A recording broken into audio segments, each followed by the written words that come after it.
Go outside right now and look at your tomato plants.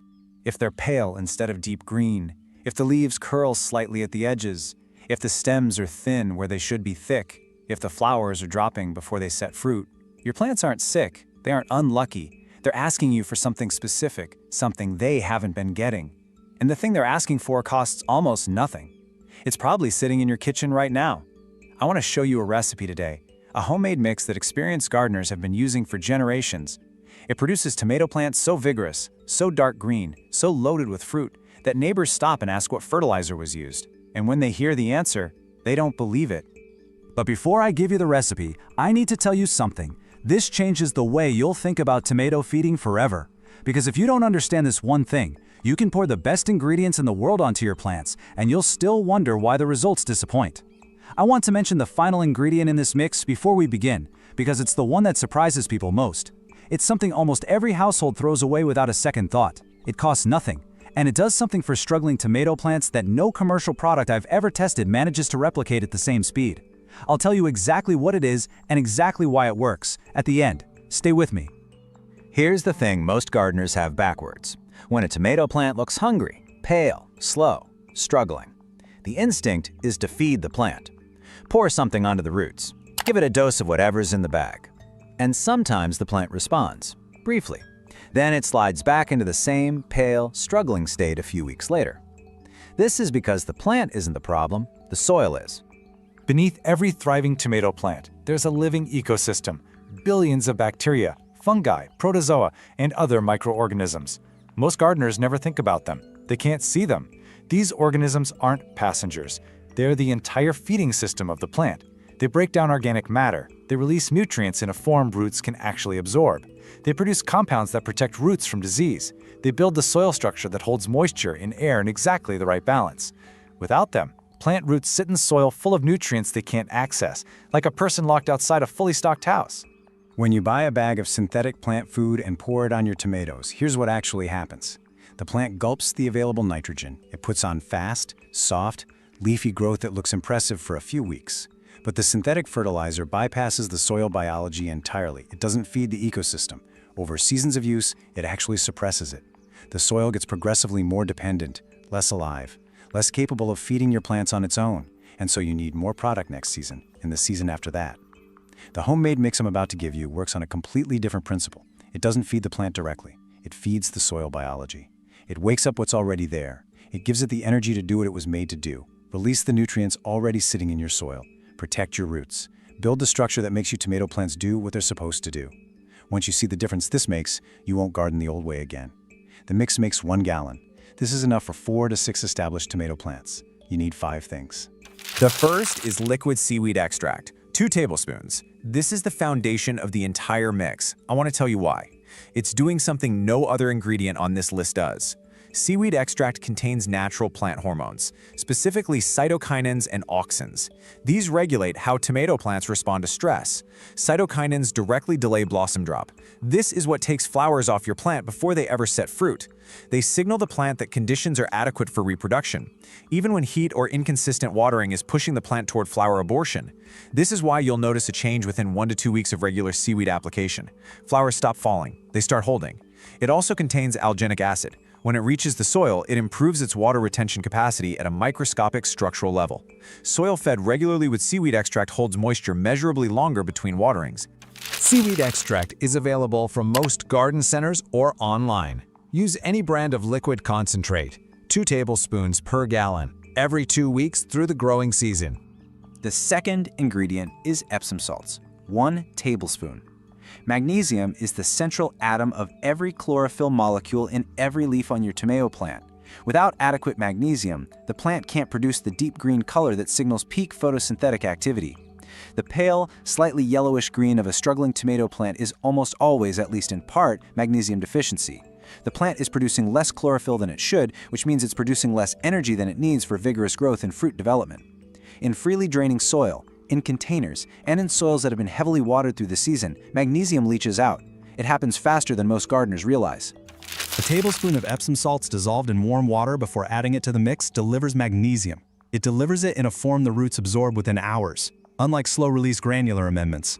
Dissolved Epsom salts are immediately plant available. You'll see the leaf color deepen within 5 to 7 days of the first application. 1 tablespoon per gallon, dissolved in a small amount of warm water first, before adding to the mix. The free ingredient everyone throws away. The third ingredient is unsulfured blackstrap molasses, 1 tablespoon.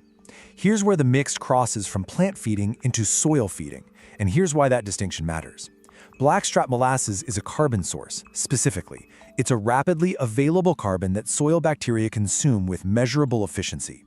When molasses reaches the soil, bacterial populations in the treated area can increase by a factor of 10 within 24 to 48 hours. These bacteria are the organisms responsible for breaking down organic matter and releasing nutrients in plant-available form. They're the feeding workforce of your garden. More of them means faster nutrient release, better soil structure, and improved disease suppression at the root level. Molasses also contains iron, potassium, calcium, and magnesium in small but meaningful amounts. This is the mineral profile that makes it substantially more valuable as a soil amendment than plain sugar. Sugar provides the carbon energy, but none of the minerals. Use unsulfured blackstrap molasses specifically. Sulfured molasses contains sulfur dioxide as a preservative.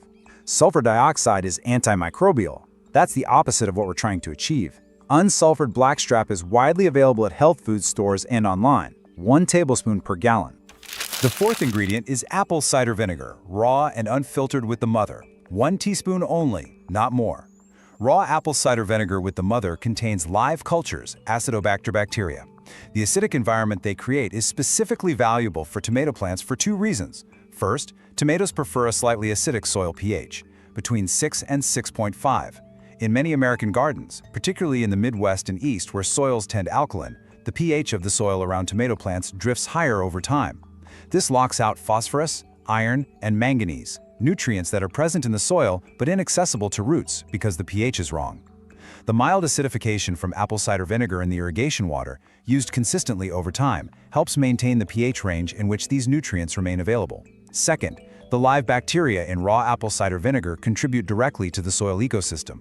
They add to the bacterial diversity that makes the soil more biologically active and more capable of supporting vigorous plant growth.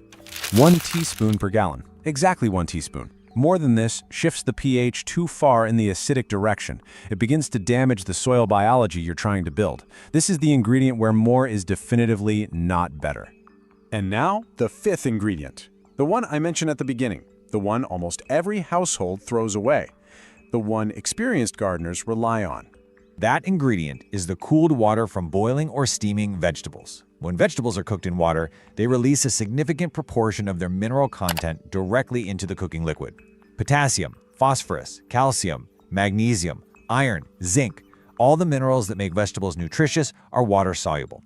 They leach into the water as the vegetables are heated. The resulting liquid is, in precise chemical terms, a multi-mineral solution. It's immediately plant-available the moment it contacts soil. It doesn't need to be broken down, it doesn't need to be processed by soil bacteria, the roots absorb it directly. Research into vegetable cooking water as a plant amendment has consistently shown results. Plants watered with it grow faster. They display richer color. They produce more flowers and fruit than plants watered with plain water, even when no other fertilizer is applied. The effect is most pronounced with the cooking water from mineral-dense vegetables. Broccoli, spinach, kale, asparagus, and potato cooking water are particularly rich. The single non-negotiable rule. The water must be completely unsalted, and it must be cooled to room temperature before it touches any plant. Salt in any concentration damages plant roots. It cancels every benefit the minerals provide. Hot water causes immediate cellular damage to roots on contact. Unsalted and cooled only. I'll say it again. Unsalted and cooled only. Cool.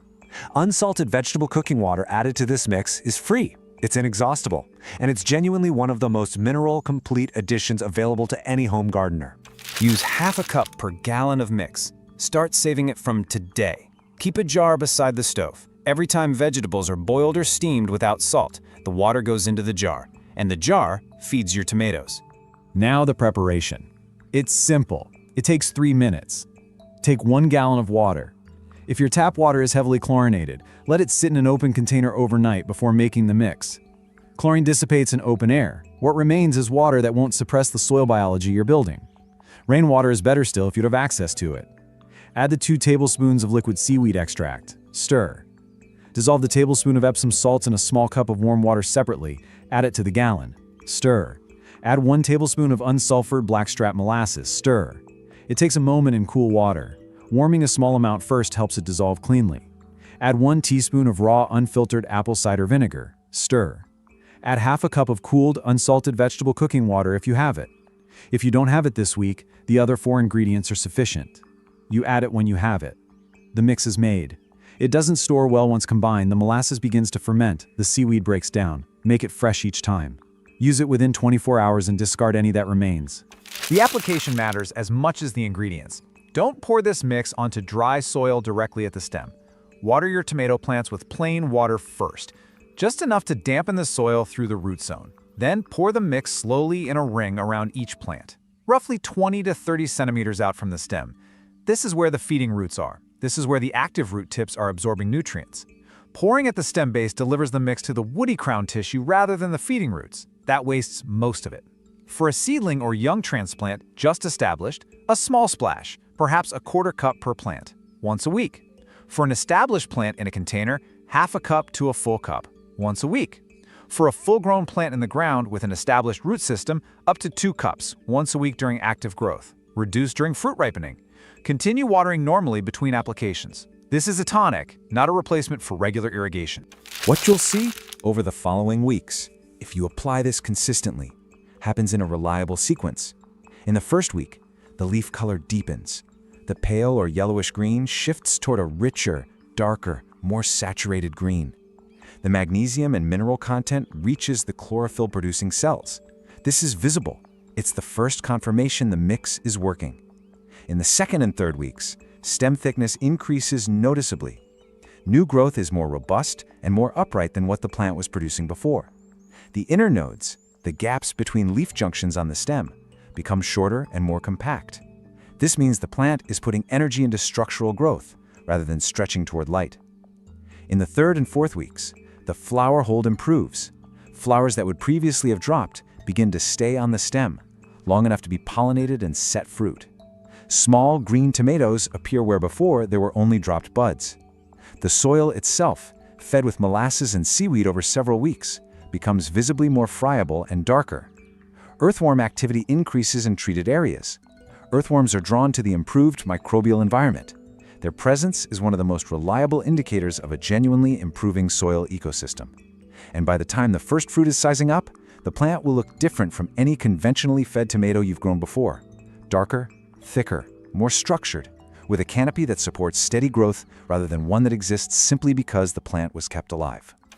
There is no magic in this. Every ingredient has a specific documented role.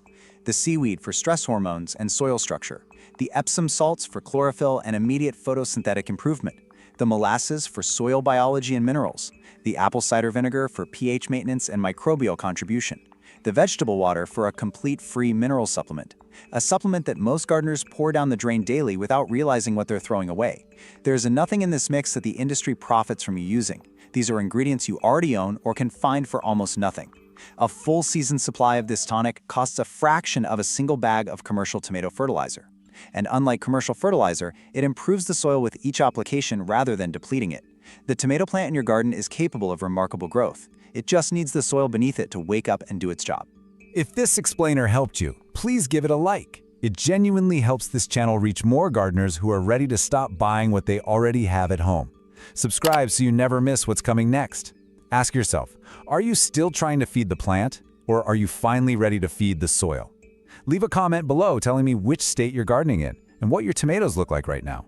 Are they pale, dropping flowers, struggling to set fruit? Tell me specifically and I'll reply. I read every single one. Happy growing!